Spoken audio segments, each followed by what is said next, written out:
केंद्रीय गृह मंत्री अमित शाह ने आज नई दिल्ली में the emergency diaries years that forced a leader नामक पुस्तक का विमोचन किया।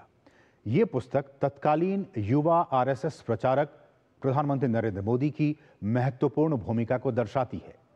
पुस्तक में लोकतंत्र के आदर्शों के लिए संघर्ष करने वाले पीएम मोदी की एक जीवंत तस्वीर पेश की गई है। केंद्रीय गृह मंत्री ने आपातकाल की 50वीं वर्षगांठ पर संविधान हत्या दिवस के कार्यक्रम के दौरान इस पुस्तक का विमोचन किया। इस दौरान सूचना और प्रसारण मंत्री अश्विनी वैष्णव भी मौजूद रहे। आपातकाल के दौर में प्रधानमंत्री नरेंद्र मोदी की भूमिका को संजोने वाली किताब the emergency diaries years that forced a leader का विमोचन नई दिल्ली में केंद्रीय गृह एवं सहकारिता मंत्री अमित शाह ने किया। ये किताब उनके आपातकाल के दिनों की यात्रा को समेटे हुए है। इसे पढ़कर 1975 से 1977 तक के काले दिनों की यादें ताजा हो जाती हैं। ब्लू क्राफ्ट डिजिटल फाउंडेशन द्वारा प्रकाशित इस किताब की भूमिका पूर्व प्रधानमंत्री और आपातकाल विरोधी आंदोलन के दिग्गज नेता एचडी देवगौड़ा ने लिखी है। ये किताब न सिर्फ उनके व्यक्तिगत अनुभवों को साझा करती है, बल्कि लोकतंत्र की रक्षा के संघर्ष की भी दास्तान है। ये नरेंद्र मोदी जी के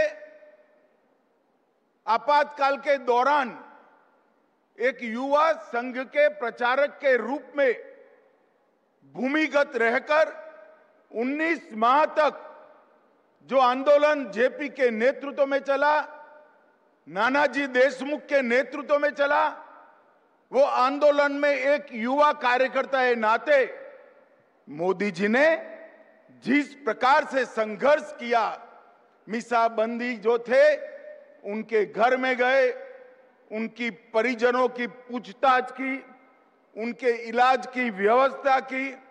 कई सारे गुप्त अखबार निकलते थे, उसको बाजारों में, चौराहों पर, विद्यार्थियों में, महिलाओं में बांटने का काम किया और गुजरात के अंदर एक संघर्ष का नेतृत्व इस युवा अवस्था में 24-25 साल के युवा नरेंद्र मोदी ने किया। किताब में जिक्र है कि कैसे प्रधानमंत्री नरेंद्र मोदी ने कई भेष धारण कर आपातकाल के खिलाफ आंदोलन चलाया। नरेंद्र मोदी जी उस वक्त भूमिगत रहकर काम करते थे।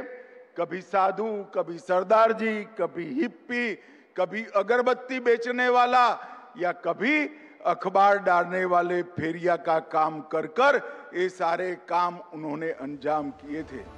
25 साल के पूर्णकालिक आरएसएस प्रचारक नरेंद्र मोदी ने गुजरात में काम किया, जहां उन्हें संगठन को भूमिगत रूप से जीवित रखने का काम सौंपा गया था। किताब में वर्णित एक किस्से का जिक्र करते हुए अहमदाबाद नगर परिषद के मनोरंजन और विरासत समिति के अध्यक्ष राजीव दवे ने एक दिलचस्प घटना का जिक्र किया। सिख पोशाक पहने नरेंद्र मोदी ने एक ऑटो रिक्शा किराए पर लिया। उन्हें यह देखकर आश्चर्य हुआ कि ऑटो रिक्शा चालक भी एक लंबा और आकर्षक सरदार जी था। सिख यात्री को देखकर ऑटो रिक्शा चालक ने पंजाबी में उत्साहपूर्वक बातचीत शुरू कर दी। इस बिंदु पर एक खतरा था कि भेष बदलकर यह पता चल सकता था कि मोदी असली सरदार जी नहीं थे, बल्कि केवल सरदार जी की पोशाक पहने हुए थे। हालांकि नरेंद्र मोदी ने आत्मविश्वास के साथ स्थिति को संभालना जारी रखा। ऑटो रिक्शा चालक को जवाब दिया और अपनी कमजोर पंजाबी के लिए माफी मांगी। नरेंद्र मोदी ने ड्राइवर से कहा, मैं गुजरात में पैदा हुआ हूं और यहीं पला बढ़ा। अपने आत्मविश्वास और त्वरित सोच के साथ मोदी ने उस दिन खुद को बचा लिया। प्रधानमंत्री नरेंद्र मोदी ने आपातकाल विरोधी साहित्य, विशेष रूप से आरएसएस के भूमिगत प्रकाशनों की छपाई, अनुवाद और राष्ट्रव्यापी वितरण की देखरेख की। पुस्तक में गुजरात में आरएसएस के वरिष्ठ प्रचारक हरीश रावल के हवाले से एक घटना का जिक्र किया गया है, जिसमें नरेंद्र मोदी ने त्वरित और स्पष्ट जवाब देकर खुद को बचाया था। नरेंद्र मोदी आपातकाल विरोधी साहित्य के साथ रिक्शा में यात्रा कर रहे थे। एक पुलिस दल ने रिक्शा रोका, लेकिन सतर्क मोदी ने तुरंत पुलिस अधिकारियों को बताया कि वो स्थानीय विश्वविद्यालय में काम करते हैं और परीक्षा के प्रश्न पत्र लेने जा रहे हैं। मोदी ने पुलिस को बंडल खोलकर जांच करने की सलाह दी। चूंकि प्रश्न पत्र गोपनीय थे, इसलिए उन्हें विश्वविद्यालय जाकर विश्वविद्यालय के अधिकारियों को स्पष्ट करना होगा और कारण बताना होगा। आश्चर्यजनक रूप से पुलिस ने बंडल को हाथ तक नहीं लगाया। आपातकाल के खिलाफ अभियान का नेतृत्व करने वाले लोग, खासकर गुजरात में, मोदी को एक प्रमुख व्यक्ति के रूप में पहचानते थे। नतीजतन मोदी का नाम पुलिस डॉसियर में प्रमुख हो गया और गिरफ्तारी से बचना उनके लिए एक बड़ी चुनौती बन गई। कभी कभी जब उन्हें कार से यात्रा करने की आवश्यकता होती थी तो वे खुद को ड्राइवर के रूप में छिपा लेते थे और बिना किसी को पता चले यात्रा जारी रखते थे।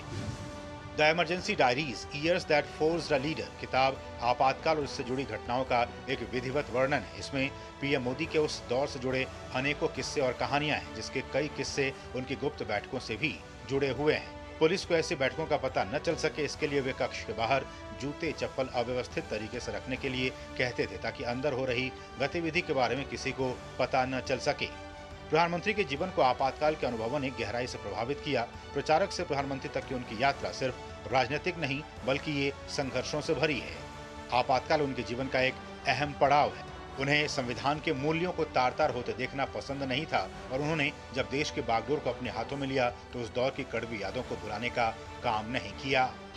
धिक्कार है सर, हमारे देश में इतना कुछ हुआ और हमें पता तक नहीं है। इसलिए तो प्रधानमंत्री नरेंद्र मोदी ने 25 जून को संविधान हत्या दिवस के रूप में घोषित किया। ब्यूरो इनपुट के साथ देवेंद्र सिंह रावत की रिपोर्ट, डीडी न्यूज।